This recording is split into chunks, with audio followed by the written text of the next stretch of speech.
Dude, he texted me. What did you text us the other day? Is like something about like you don't exist, and I'm like, Yeah, what was that about? I didn't get to watch it or read it or whatever it was. Oh, did you watch it? No, I forgot. It's the guy basically. It's this British guy or whatever. I just found him. What was that? Last night or the night before? Something like that. I was just scrolling through YouTube looking for new stuff or whatever. I was looking up I was in one of those moods last night where I'm on YouTube trying to look up like deep stuff, like see what people's perspectives are on like life and existence or whatever. And I came across a video that what was it titled? You probably don't exist. But the dude turns stuff into humor. Yeah, basically, he takes like the concept of like, for example, like human consciousness, and like he hits on it and makes his points like legitimate points, but he makes it funny throughout, and he has a British accent. Yeah, which makes it 10 times funnier. Which was even funnier. Right. But it's just like you text me that. It's like, you probably don't exist. Like, I'd rather you tell me I do or I don't. Probably. But the dude made good points. The guy made good points. He made all these points like all these things that your brain does that you don't control. Right. And he kept like breathing and blinking and stuff like that. He's like, but now you're thinking about it and manually doing it because I brought it up. But in a couple minutes, you'll forget, and your body will go back to doing it by itself. Yeah. So that part is not you. What else did he say? Did you watch it? No, I didn't. Oh, okay. Because it was like 2 a.m, and I don't need that. Because I don't need that in my life. Well, I needed it at 2 a.m. Yeah, well, you're you. Like the part of your brain that controls your heartbeat and all this kind of stuff. Involuntary. Yeah, involuntary things. All these parts of you that are required for you to be alive that are not you. So he was just making that point. It was really interesting, actually. That is pretty interesting. I mean, sure, why not? I wish I would have like taken notes down and we could have talked about it, but that's okay. If I had known that was going to be like a topic to bring up, then I would have for sure watched it. But that does kind of like bring me to this. I don't remember if we've talked about this before though or not. I wish I would have. Have we talked about consciousness on this show other than the monkey one? The monkey one. Remember we had the guest. What was his name? Your friend Kyle. Yes. Remember he talked about the consciousness. The monkeys like picked up like a mushroom and tripped for days or something like that. Yeah, like how we got our consciousness. Oh shit! Yeah, how we got consciousness. Stoned ape theory. Yeah, that's was it called stoned ape theory? Yeah. Okay, so I'll lead. So we're going to talk about that, but we're going to lead with this. Okay, so there's this website called peeranormal.com. Peeranormal? Peeranormal.com. And they're what these people do is they sit down, kind of like this, and they bring up only peer-reviewed scholarly articles on particular subjects. Okay. Right? So it's not like some like article off the internet. I like it. Right? So if you go to peeranormal.com and you look up their episode number 8, and they're also on like Apple Podcasts and stuff. It's episode number 8. But this one's titled "Do Transplant Patients Take on the Personalities of Their Donors?" So if you gain a liver or something like a liver transplant, is there evidence that they like you pick up certain traits and stuff of the donor? I mean, I don't know. Is there? I've never heard of that. Yeah. So I remember hearing like reports of it. Like somebody's like got a new like kidney, and now they're like, oh, I crave this. Like, yeah. So there's things like that. There's things like weird. Like people like a particular. They've like hated. Let's just say country music because that's easy. So they like hated country music, but then after the transplant, loved country music. Yeah. And take it back out. Rather die. Just put in me take out. Doctor, and then they'll talk to the donors' families and stuff, and they're like, "Yeah, that was their favorite song or their favorite music or whatever." Right. And like some people like picked up things even like as extreme as like playing an instrument. No way. Yeah, just weird stuff like that. So that's led people to believe, or led people to like speculate that our brain actually doesn't do. There's a particular guy, and they bring up the articles and all that kind of stuff. I did not write them down, so I'm not going to try to quote who did it. Right. But he believes Charles Steffenberg. I don't know.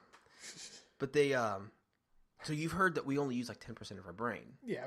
Right? I mean, This I don't know guy how thinks true that is. This guy thinks that it's not true at all. I think we only use 10% of our hearts. Okay. Sorry, go ahead. He thinks ours is significantly less. He thinks that our brain is actually is incapable of housing and storing all of the memory, all the data that it does. Really? He believes that our our genetic code stores our memory. Our memory is stored in our genes and in our DNA. Huh. And then what all our brain does is interpret that information. Okay. That's fancy. Yeah, I think we've had a conversation about We this. may have. But I may not have been on the podcast, though. No. Yeah, so what they're saying is that if the person's DNA gets into your DNA or mixes with your DNA, then your brain can start interpreting these memories and cravings and things like that because it's all in there. Right? Well, then it gets into this. So then there's this other part. Yeah. So imagine your brain working like this. Your brain works like that now. Okay, so it's an interpretive tool, not so much interpretive organ. It's not. Not a hard drive. So what they when talking about consciousness, there's this guy who's theorizing that. He said, what if consciousness isn't like from us, like isn't inside of us or in our brain or anything like that? He goes, what if it's transmitted like radio waves from somewhere else? Okay, now there's obviously like supernatural points to this and all that kind of stuff, but your brain acts like a radio, catches that frequency, whatever your frequency is, and then interprets that. What? I'm trying to wrap my head around that. Yeah. Okay. I'm trying to wrap my frequency brain around that. So there's like 8 trillion different frequencies, I guess, for all the different people on this earth, or Only I don't currently. know.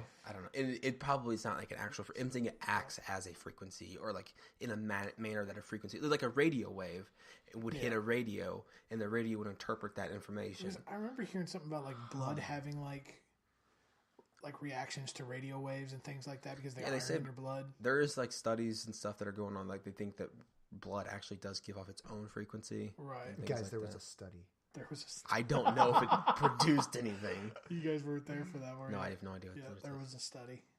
It was a thing. Is that it? That is about Facebook moms who were like, there was a study about this thing, and they're like, the chicken is actually bad for you, gives you cancer, and they're like, there was a study. Yeah. Everybody always leads with there is a study. Yeah. So it's like, which study? Can you quote it? Was it from The Onion? It sounds like from The Onion. Yeah, that's my source. I always go there. Yeah, They're dude, so The Onion good. is so They're so good. good. Babylon Bee. The Babylon Bee is great. OMG. So, yeah, So isn't you it? think consciousness is like a frequency, or not like Yeah, you that's think, what he but this thinks. That's person what he thinks. believes. Yeah, that's what I believe. No. That, like it's from a source. Okay. Yeah, What and so would be like the if you were to source? take like a biblical worldview, then you would, I guess you could somehow link it to God streams this information and your brain captures and interprets that type of information. God, the original Netflix. Yeah. Okay, so The strongest That's gonna be a Wi-Fi t-shirt, connection. man. since we're on this kind of topic, Okay. okay. Were you done? Did you have anything else? To No, add that's onto that? that's basically it. I would definitely encourage someone to go to that website or go to and look them up because it's super interesting, but it is very academic, and Kevin is not going to listen to this. No. Yeah. If he speaks like anything like that Heiser. It dude. is Michael Heiser. Is it Michael Heiser? Yes. Wow. That dude I is didn't so want to lead boring. with that because he is not, dude. I mean, what he says is interesting, and like, his stuff he is doesn't have good, super sharp delivery. but and all his that stuff. delivery is like. It's because he's literally like a scholar and professor. That's what he does. I speak in monotone, so listen. He does. He talks like that, so you can just write it down, take notes. Yeah, he I takes don't know like why he does it. he Maybe talks doesn't like have that, so I don't have to take personality. Mike I don't out. know. This podcast is free and always will be. But if you would like to support us financially, head over to patreon.com/bitesizemammoth and select the tier that works best for you. 10% of what you donate will be donated to a charity every month. Don't forget to pick up your merch by visiting teespring.com and searching Bite Size Mammoth. Hey, and if you ever find yourself on the internet, be sure to like us on Facebook and follow us on Twitter at Bite Size Mammoth. Actually, he liked this new live thing. It's really good. You'd probably like it. Anyway, not important. What were you saying, Roach? Well, since you're on like a weird, like spiritual kind of or stuff like that, I didn't prepare anything for this. Whatever. Okay. This was a conversation I was having with my dad the other night. So this is like spur of the moment type thing. But so my dad, my family has told me on my dad's side. This is my dad and his mom and their whole side of the family. Yeah. When my dad was a kid, he's told me all these stories, and so has my grandma about they used to play this game called Up Table Heard of it. Okay. Yep. And some of my family members were better at it than others. I guess they had more, I don't know, faith in what they were doing. They had more abilities than some of my other family members. Basically, the game is, we would all sit here and put our hands on the tables and just say, up table, over and over and over again, believing that the table would lift up off the floor, and, well, they did it all the time. And they could get it to walk on, like, stand up and, like, walk on 2 legs across the floor. And my dad was telling me the other night that he was able to do it even as a kid. And it's just weird stuff like that, that I have heard about from my family since my birth. Right. Stuff like that. And so my dad had this weird idea the other night. He's like, dude, what if, because that's how me and my dad talk. He's like, dude, what if that's how they built the pyramids? He's like, who's to say that we're not supposed to do stuff like that? I'm like, I don't know. I'm pretty sure they I go with a couple of things. Yeah. he's like, but who's to say? He's like, it's freaky and scary and weird, but what if it's not supposed to be? He's like, and we don't really have a definite explanation as to how the pyramids came to be. He's like, because I've talked to you guys 100 times about, the pyramids and aliens and crap like that. And I've watched all these videos. Yeah. They didn't supposedly have the technology at the time to build them. I'm not going to get on aliens, don't worry. I could. I'm on a more spiritual aspect here because aliens I'm bored with now. I know you're getting back into it, I think. I'm bored with aliens now. I'm kind of taking like a left turn on the issue. I'm talking to... Yeah, Aliens I'm looking are just at lizard more of a people. spiritual aspect now. Like Obama. Our brains have more power than we know. Right. To touch back on we only use 10% of our brains, I think we used to use more. I believe that we used to use more. And we've just gotten out of it for some reason. We evolved and we depend more on man-made technology and stuff like that. And I think over generations and generations, we've just lost touch with it. But I think we can still harness it. I haven't tested the theory. Yeah. Don't worry. I am not at home playing this game. I'm too afraid to because I don't fully understand it. But what if that's how they built the pyramids? Okay, I'm going to Because my immediate family they have no reason to lie to me, So for you guys, like, oh well, Roach's family, they claim they can like make things move and stuff with. No, I've heard of this outside of your family. Like, okay, but for me, it's like I've never heard of it. You've never heard of it? Up table, no, never. Well, I've only heard of it from my family. Oh. I haven't looked into it for myself because I know I'm gonna get too interested and I'm gonna get curious. Yeah, but what if? So there's years ago, my brother had a babysitter. Yeah, right. And because they wouldn't let me watch him because I'd kill him, so they'd hire like this babysitter, and they used to do stuff like that, and they called it up table, and it was the exact same thing you were talking about, except it's a magic trick. It's not actually anything. They were lifting the table themselves with the kids around, and they would like mess with them, like, oh my gosh, it's floating. Yeah. It's a magic trick, from what I know. I have seen people do the magic trick thing because so the magic trick that I saw, there was 2 holes in the table, and the person would be wearing long sleeves, and then they'd have their hand on the table, and this mechanism would push this rod out from their sleeve and into the table, and it would allow them to move the table around, but with their hands flat on the table. So, but I'm not saying that's what's happening here because I know I've I've heard of this being like an actual like spiritual type engagement. Oh yeah. Well, to go back even further, it's the demon robot aliens. Without naming any names or which side of the family, I think I've already talked to at least you, Steve, about this or whatever. There's a history of like witchcraft, from my understanding, in my family. And my dad's sister, well, that just gave it away.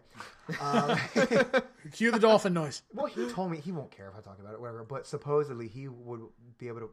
He witnessed this on more than one occasion. She would walk up by herself, at people in the room watching.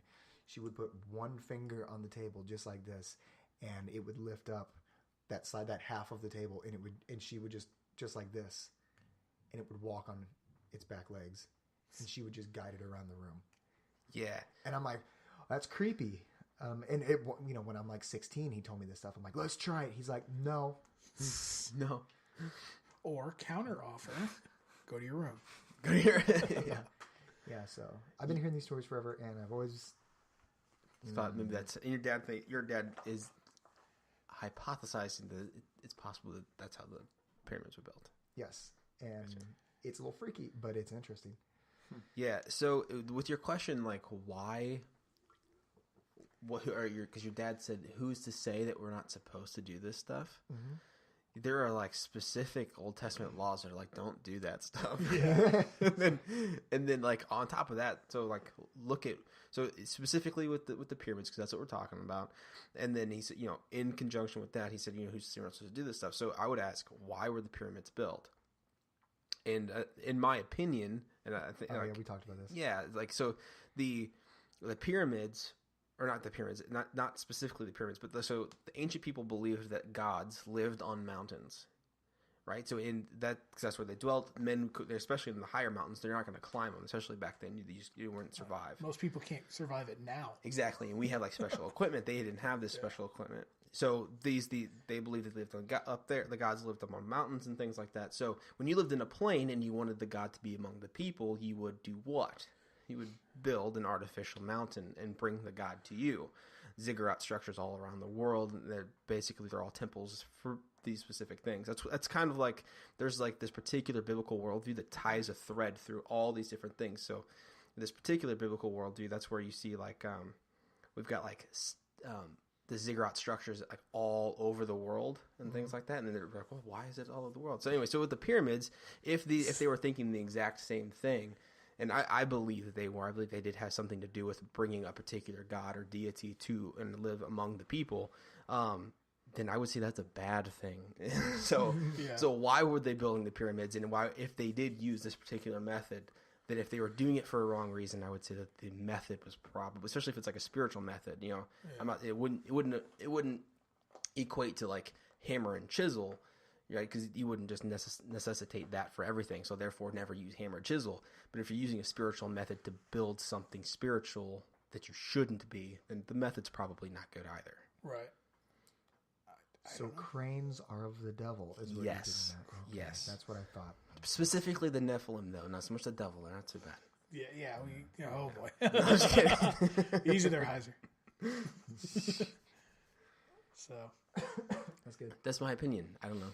That's good. that's my opinion. I'd love to hear your thoughts down in the comments. Yeah. Okay. Yeah. Do you think pyramids are the devil? Sup, you beautiful. Sorry, guys. I'm trying not to cough every 5 seconds. But Oh no, it's good. good. It's really guess big I'll and die. annoying. I've been coughing every 5 seconds for 2 months now, so Yeah. I guess I'll die. I guess I'll die. I mean, since we're on the weird spiritual stuff. Okay, so Roach, you let me borrow this book that your aunt let you borrow, right? Well, she gave it to me. Oh yeah, she gave it to you. And what was it called? You brought it over here. It's like the missing, It's like the lost books of the Old Testament and the missing books of the Eden or something like that. Yeah, the lost books of the Bible. It's 'Cause those words, but just put together in a different order. Yeah, and it's definitely not the Old Testament. I think it's just the Bible because it's all New Testament. There's this particular set of books called Thomas's Gospel of Jesus' Infancy. Ooh. Right? So I opened it up and I started reading it a little bit, and there's a part in there where Jesus is playing with all these. So as a boy, as like 5 years old, Yeah. he's playing with all these children, and it started to rain and all that kind of stuff. Well, there was mud and clay puddles around. So he takes this mud and clay and he forms 5 little sparrows, and then they fly away. Yeah. And Roche was like, well, that's pretty neat. He's like, I could totally see that, being possible. I'm like, yeah, okay, me too. So what I didn't get to tell you is I went and so I started researching this a little bit more. There's a part in that particular gospel where Jesus kills like 5 kids. What? What? Yeah. So like What kind of book did I give you? like 5-year-old Jesus just like murders like 5 kids. We are going back, and you are showing me where that is. That is weird. show Yeah, your dude, work. it's messed up. What the it's messed crap up. was my uncle reading? Yeah. Yeah, okay, That is well weird. it's more than likely these were more than so they where I found, like, I've got to do a whole lot more research. This is probably not accurate. Yeah. But it was still, they think But it I'm was going to tell written. you. Yeah, so just the heads up. So they're dating the book to like 70 or 80 AD. So it's like at least 40 years after Jesus' death. It's probably still not incredibly accurate. But it's more than likely part of what's called the Gnostic Gospels. And there's just some weird stuff in there. It's Yeah, Yeah, there's a reason it's not called the lost books of the Bible. It's just like, Jesus didn't go murdering people. So Yeah. that's not in there. Right. So it's probably not So true. this dude Thomas took it upon himself like 80 years after. Well, it's also what's called a pseudepigraphal writing. I sound like such a nerd. I was like, I Say didn't that even word catch what you said. One more time. It's called pseudepigrapha, Pseudepigrapha. not pseuder. Pseudepigrapha. Pseudo. Yes, pseudepigrapha. Pseudepigrapha. And what it means is, it's like a falsely attributed writing, or right. That doesn't necessarily mean like a bad thing, right? So like our books of like 1st and 2nd Samuel, that's more than likely. Some of it's probably pseudepigraphal. Like the book of Enoch, which we talk about a lot. Yeah. But it's not canonical by any means, but it's still that's called Second Temple literature. So Enoch lived like he was So Enoch was like Noah's great grandfather or grandfather, I think, and so like this wasn't written till the quiet years, or what's called like the years of silence in Protestant tradition. So like the 400 years between the Old Testament and the New Testament. That's called the. I know I'm going over here.